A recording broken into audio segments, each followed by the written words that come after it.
오늘 시편 121편을 읽었는데요. 지키시고 보호하시는 하나님을 경험합시다. 그런 제목으로 말씀 나눌 때 주님의 지켜주심과 보호하심이 있는 그런 분들 다 되어지기를 소망합니다. 제가 오늘 가만 낮에 생각을 해보니까요, 제가 지난 22여 년간 목회자로 살면서 늘 주일 헌금송을 하나님은 너를 지키시는 자, 그 찬양을 하나님 앞에 늘 올려드리고 그렇게 했던 것 같습니다. 가만히 이렇게 되돌이켜 보면요, 어느 때나 하나님이 지켜주시고 또 하나님이 보호하시고 그런 은혜 주셨다라는 것들을 그렇게 고백하게 되어지더라고요.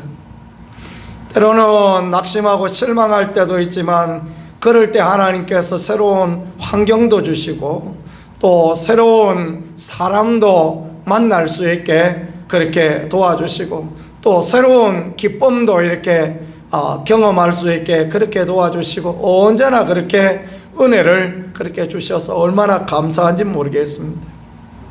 이전에 낚시 좋아할 때 그 낚시터에 앉았는데 갑자기 전화가 왔는 거예요. 하나님은 너를 지키시는 자 하면서 멜로디가 쭉 이렇게 나와요. 전화를 끊고 났더니 옆에 앉았던 분이 아이고 찬송을 그렇게 좋아하시는 것 같다고, 믿음이 좋으신 것 같다고 그 이야기를 해요. 그래 뭐 할 말이 있습니까? 그죠? 예, 딸이 이렇게 나오게 해줬습니다. 진짜 딸이 이제 그렇게 그 어머니를 받아서 저한테 이렇게 해줬거든요. 제가 뭐 그런 거 잘 못하지 않습니까? 그리고 이제 웃고 그랬는데 알고 봤더니 옆에 분도 이제 교회 집사님이셨던 거예요. 그래서 그 다음에 이제 더 안 물어봤어. 얼마나 감사한지. 그 시기 하잖아요. 그죠? 그런데 뭐 자꾸 또 뭐 다음에 또 목사님이시냐 물어보고 이러면 얼마나 민망스럽고 그렇습니까? 그죠? 주님이 지켜주신다, 주님이 보호하신다, 이런 고백들이요, 얼마나 귀하고 아름다운 그런 고백인지 모르겠습니다. 오늘 말씀해 보니까 성전에 올라가는 노래 이렇게 표제를 정하였지 않습니까? 근데 거기에는 다윗의 노래도 아니고 솔로몬의 노래도 아니고 아삽의 노래도 아니고 누가 지었다라는 것이 없어요. 그런데 성전에 올라갈 때 늘 이런 찬양을 하나님의 백성들이 하나님 앞에 불렀던 것 같습니다. 왜냐하면 하나님이 지켜주시고 하나님이 보호하시는 그런 은혜를 경험한 사람이 그렇게 이런 찬양을 만들었고, 이런 찬양을 부르다가 보니까 얼마나 마음이 행복하고 좋은지 모든 사람들이 부르게 되고, 그래서 이런 찬양을 이렇게 하나님께 부르게 되어진 것 같습니다. 오늘 본문에 보니까요, 6번이나 하나님이 지키시고 보호하신다라는 것이 반복되어져 있습니다. 3절에 보세요. 여호와께서 너를 실족하지 아니하게 하시며 너를 지키시니가 졸지 아니하시리로다 라고 그렇게 말씀했습니다.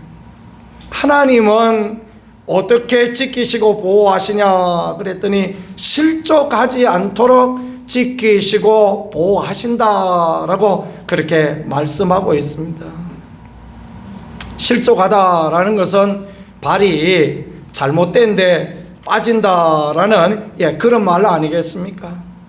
양떼를 몰고 가다가 보면 양떼가 눈이 어두워서 그 발이 잘못된 데 빠지고 그럴 때가 있어요. 그럼 목자는 어떻습니까? 얼른 가서 목자의 그 꼬부라진 지팡이로 양의 목을 탁 끌어가지고 당겨주고 그렇게 해서 그래서 목자의 지팡이는 이렇게 꼬부라져 있다, 뭐 그런 이야기 하는 것을 이렇게 들었습니다. 믿음의 삶에도 실족하게 되는 경우가 얼마나 그렇게 많습니까? 그렇죠? 때로는 말 때문에, 때로는 행동 때문에 그래서 마음이 불편해지고 실망하고 그렇게 되어질 때가 있지요. 부부도 그렇습니다. 부부도 지내다가 보면 남편 말 때문에 실망하고 남편의 행동 때문에 또 실망하고 아내의 행동 때문에 실망하고 아내의 말 때문에 실망하고 여러분들도 그렇지 않습니까?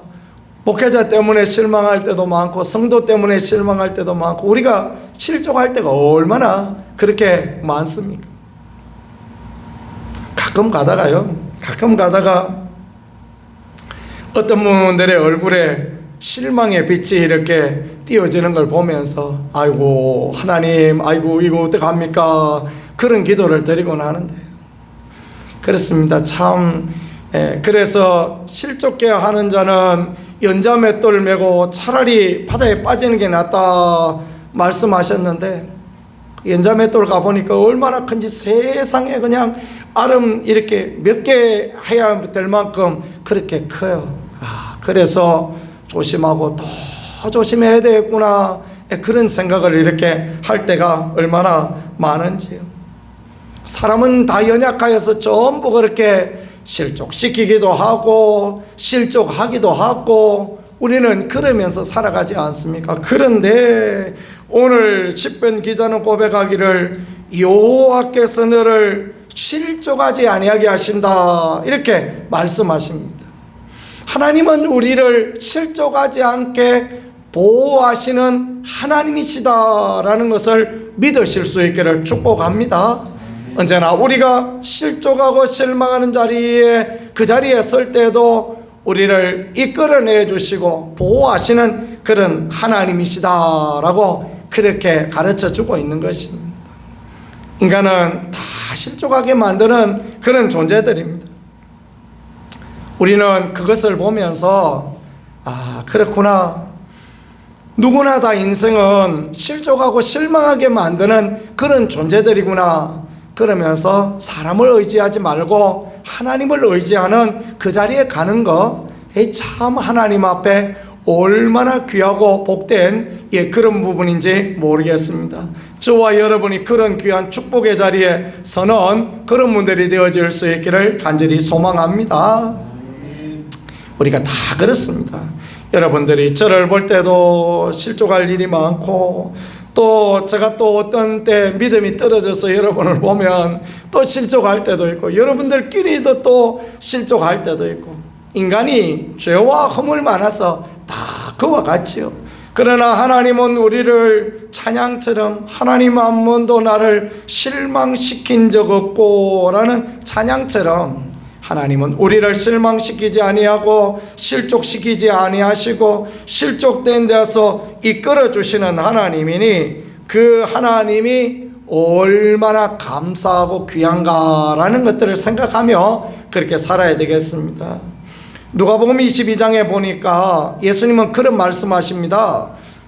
베드로에게 시몬아 시몬아 사단이 너를 밀가부르듯 하려고 그렇게 청구하였으나 내가 너를 위하여 기도하겠다 그런 말씀을 주님이 하십니다. 사단은 언제나 어느 때나 그렇게 우리를 막 밀가부르듯 하려고 밀가부르듯 하는 게 어떤 건지 여러분 아시죠? 우리 세대는 다 그런 거 보고 자랐지 않습니까? 들깨 같은 거 큰 키에다가 넣어가지고 이렇게 바람 있는 데서 막 하면 알곡은 안으로 쏙 들어오고 또 이제 쭉정이는 바깥으로 나가 떨어지고 그렇게 하죠.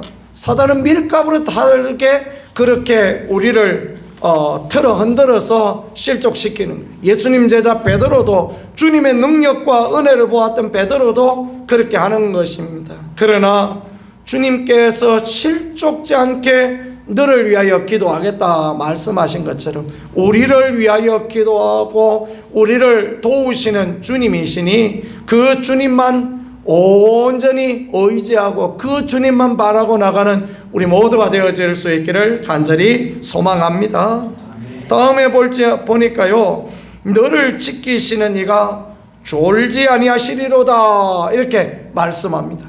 하나님은 우리를 지키시는데 졸지 않고 그렇게 우리를 지켜주시겠다라고 말씀하십니다. 어떤 분은 설교는 졸리다, 지금 설교가 시작되고 있다, 그래서 나는 졸린다, 이런 3단 논법을 쓰신다고 합니다. 그렇죠. 졸릴 수 있습니다. 사람은 피곤하고 힘들면 졸립니다. 친구 아버지는 파출소 소장을 은퇴하셨는데 교회만 가면 막 주무신대요. 그래서 친구가 아버지한테 물어봤대요. 아버지, 아니 왜 교회만 가시면 그렇게 주무십니까? 그러니까 하시는 이야기가, 아이고 우리 아버지 집에 오니까 얼마나 마음이 편하냐. 그러니까 그냥 교회 앉기만 하면 잠이 온다. 하나님은 사랑하시는 자에게 잠 주신다 안 그러더냐? 너는 그것도 못 읽어봤냐? 그래서 친구가 아무 말도 안 했다고 합니다. 파출소 소장 하셨으니까 얼마나 평생을 마음 졸이면서 그렇게 사셨겠어요, 그죠? 이게 또 무슨 일이 있나 마음을 졸이고 그렇게 사셨는데 은퇴도 하시고, 그리고 이제 교회 와서 앉아 계시니까 마음이 평안하고 그래 행복하신 거예요. 그래도 나는 교회 가는 게 제일 좋다. 그 말씀하시니 얼마나 은혜가 됩니까, 그죠? 그래 와서 그냥 찬송만 부르면, 설교만 시작하면 그냥 졸고 계셔도 그래도 나는 교회 가는 게 제일 편하다, 너무 좋다, 그러시니 그게 은혜인 거죠, 그죠? 제가 목회하던 그 교회에 김모 권사님이라고 계셨는데, 그분도 그냥 교회만 오면 딱 이렇게 꼬박꼬박 졸으시고, 또 설교만 끝나면 또 어떻게 그 눈이 또 번쩍 떠지는 건 모르겠습니다. 눈이 번쩍 떠져가 또 막 말씀을 잘하시고, 옆에 분들이 이렇게 쿡쿡 이렇게, 아이고 그러지 마시라고. 올케가 또 우리 교회 같이 다니셨거든요. 그래 신 올케 둘이 이제 다니는데 이 옆에서 뒤에서 앉아서 쿡쿡 찌르는데, 아이고 권사님 놔두시라고. 얼마나 마음이 편하고 좋으시면 그냥 주무시겠냐고. 하루 종일 밭에서 일하시고 얼마나 힘드셔서 교회 오면 그렇게 주무시겠냐고. 그래도 새벽 기도에 나오는 것만 해도 얼마나 감사하고, 주일 나와서 앉아 있는 것만 해도 얼마나 감사하냐. 사람은 그러잖아요. 사람은 아멘하고 졸기도 하고 천만에하고 졸기도 하고, 사람은 그렇지요. 그러나 하나님은 주무시지도 아니하고 졸지도 아니하시고 그렇게 불꽃 같은 눈으로 지켜주신다, 이렇게 말씀하시네요. 얼마나 감사합니까, 그죠? 파수꾼이 졸면 성이 무너지고 근무자가 졸면 사고 나고 그런 형편 가운데 있지만, 우리는 하나님이 지켜주시고 하나님이 보호하시니 졸지 아니하시고 주무시지 아니하시고 그렇게 지켜주시니 얼마나 감사한가. 시편 기자는 그렇게 고백을 하고 있는 것입니다. 저와 여러분도 하나님이 늘 지켜주신다, 그런 믿음의 고백을 하며 주님 바라볼 수 있는 그런 은혜와 축복의 삶을 살아갈 수 있기를 간절히 소망합니다. 그게 참 너무너무 귀한 그런 부분이 아닌가 싶습니다. 그 용맹한 장군 삼손은 아주 힘센 사사 아닙니까, 그죠? 피곤하고 힘드니까 졸고 잠들었다가 머리가 다 뽑혀서 머리가 잘라져서 힘을 잊어버리고 그랬습니다. 그러나 사람은 그럴 수밖에 없지만, 사람은 연약하지만 하나님은 졸지도 아니하시고 주무시지도 아니하시고 지켜주시고 보호하신다. 이 고백이요, 얼마나 귀하고 복됩니까?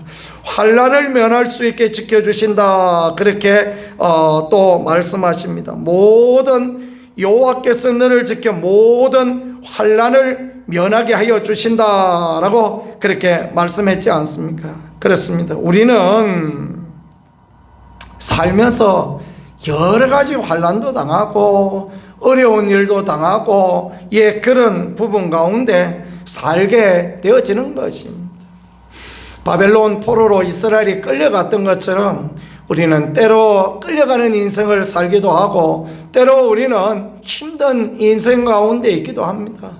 그런데요, 그 가운데서도 하나님이 지켜주시고 하나님이 보호하시는 이야기들이 성경에 기록되어 있지 않습니까? 그 가운데서도 하나님은 믿음의 사람 다니엘과 그의 친구들을 보호하시죠. 그 바벨론 가운데서도 하나님이 역사하시는, 하나님의 이스라엘에만 계신 게 아니고 바벨론 땅 가운데서도 다니엘이 하나님 앞에 기도하였을 때 그 사자굴 가운데서도 보호하시고, 다니엘의 세 친구들이 믿음의 고백을 했을 때 그 풀무불 가운데서도 보호하시고, 하나님을 바라보는 인생들에게 그렇게 지키고 보호하시는 하나님이 계시다라는 게 얼마나 감사합니까? 모든 환난에서 지켜 보호하시는 하나님을 경험하고 그 하나님을 만나는 복된 인생 살아갈 수 있기를 간절히 소망합니다.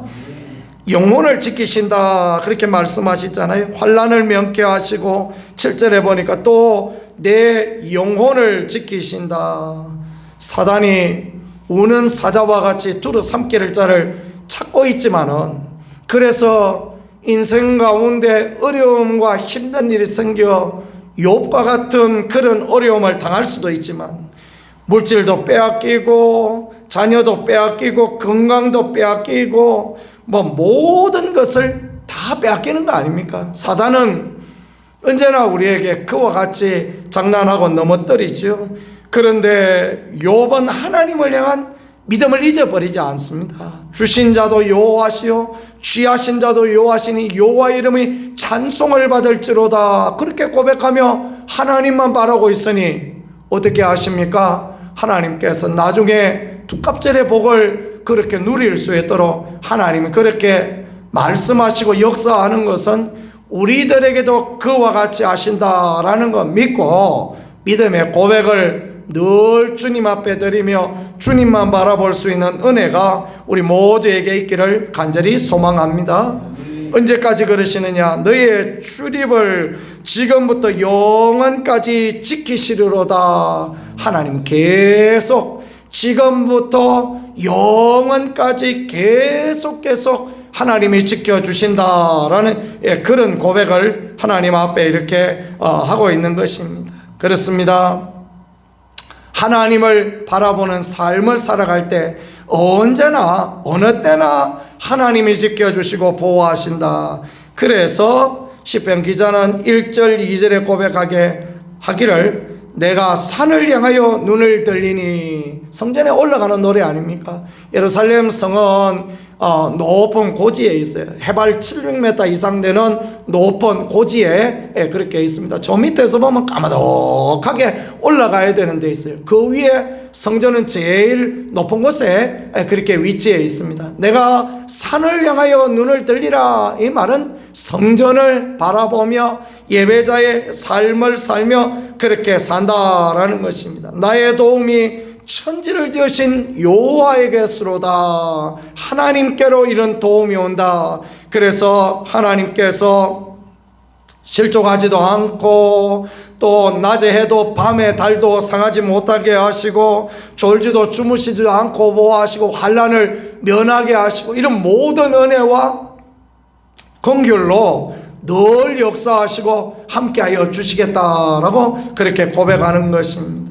어렵고 힘든 것을 요구하는 것이 아닙니다. 산을 향하여 눈을 들리라, 하나님을 향하여 믿음으로 나아가리라, 하나님만 신뢰하고 나아가리라. 그럴 때 하나님의 그런 은혜를 허락하여 주신다라는 거예요.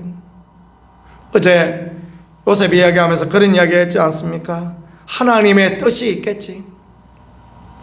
떨어져 그냥 아버지가 입혀 주시던 채색 옷을 입혀 있다가 애굽의 노예로 팔려갔습니다. 그래도 하나님의 뜻이 있겠지.